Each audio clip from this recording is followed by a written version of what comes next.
ខ្ញុំបង្ហាញជូនបងប្អូនករណីដែលស្ត្រីគាត់មានផ្ទៃពោះ21សប្តាហ៍គាត់មកប្រាប់ថាគាត់ឈឺនៅខាងក្រោយ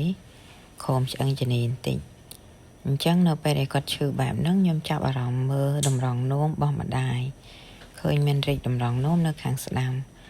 ជាករណីតាហេតុអីបានរីកជាទូទៅដោយសារតែភាគច្រើនកូនសង្កត់នៅខាងស្ដាំអញ្ចឹងធ្វើឲ្យតម្រងនោមម្ដាយរីកប្រសិនបើយើងអត់ដឹងរីកខ្លាំងពេកអាចបាត់មុខងារតម្រងនោមឬក៏គាត់ខូចតម្រងនោមក្រោយគាត់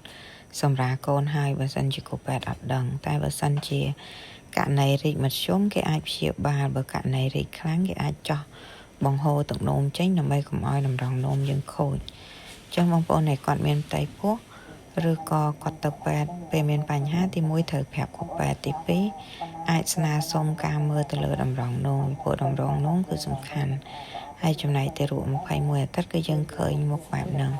គ្រាន់ថាមិនទាន់ពេញសាច់ល្អត្រឹមត្រូវទេ